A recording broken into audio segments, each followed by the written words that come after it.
Hello everyone, welcome to our YouTube channel. तो आज हम पढ़ेंगे अलंकार। अलंकार क्या होते हैं, इसकी परिभाषा देखेंगे, इसके भेद देखेंगे कि ये कितने भेद होते हैं अलंकार के।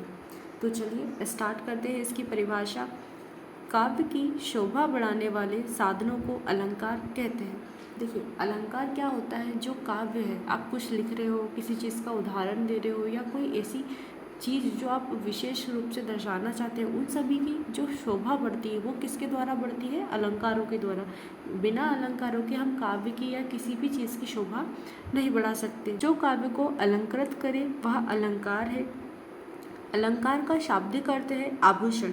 जिन गुणों धर्मों के द्वारा काव्य सौंदर्य में वृद्धि होती है उसे अलंकार कहते हैं। जैसे कि अभी हमने देखा कि हम कुछ लिख रहे हैं या किसी बात को कहना चाहते हैं, तो उसको और आकर्षित बनाने के लिए हम जिन चीज़ों का प्रयोग करते हैं उनको हम अलंकार बोलेंगे। अलंकार के द्वारा ही काव्य की शोभा बढ़ती है।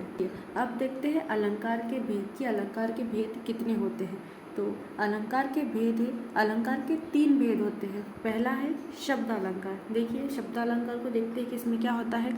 जब शब्द चयन द्वारा कथन में सौंदर्य आता है वहाँ शब्द अलंकार होता है। देखिए, आप किसी वाक्य को या किसी कथन को कहना चाहते हैं या विशेष रूप से दर्शाना चाहते हैं, तो उसमें जो सौंदर्यता आती है, उसको जो आकर्षित बनाता है, उनको क्या बोलेंगे?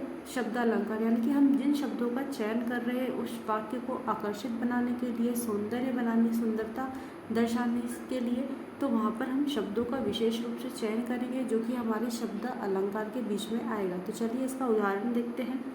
जैसे चंचल चारू चितौनी चिते, चित्र चोरती चोगनो चाहे भरी। देखिए, इस उदाहरण में हमने चा वर्ण की आवृत्ति होने के कारण सौंदर्य बढ़ गया है।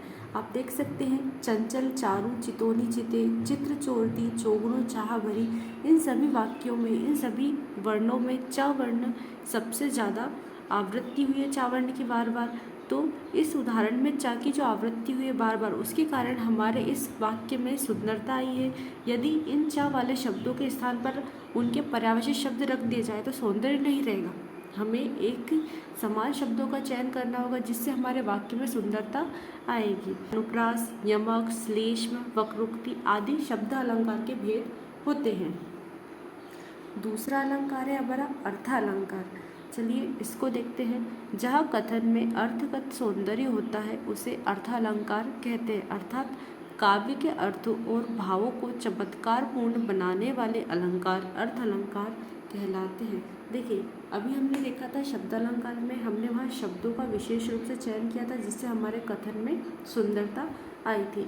अब दूसरा है हमारा अर्थ अलंकार। इसमें क्या होगा, हम ऐसे शब्दों का चयन करेंगे जिसमें उसके शब्दों के प्रभाव से ही सुंदरता आती है। जैसे इसका उदाहरण हम देखते हैं, सुमनों की मुस्कान तुम्हारी।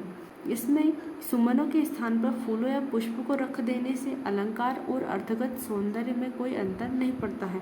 तीसरा है हमारा उभय अलंकार। तो चलिए इसको देखते हैं। जहाँ कथन में शब्दगत और अर्थगत दोनों ही प्रकार का चमत्कार हो और सौंदर्य हो वहाँ उभय अलंकार कहते हैं। देखिए, अभी हमने शब्दों और अर्थों को देखा, लेकिन उभय अलंकार में क्या है, यहाँ पर शब्द और अर्थ दोनों हो तो उसे उभय अलंकार कहते हैं। यानी कि इसमें शब्द अलंकार का भी प्रयोग होगा और अर्थ अलंकार का भी प्रयोग होगा। तो चलिए इसका उदाहरण देखते हैं हम। अंगूरी अवरान के बीच दिए, सखियन सो बात बनावत, देखो पूरब पुण्य जगे जभी, युग लोचन चाप चढ़ावत देखो।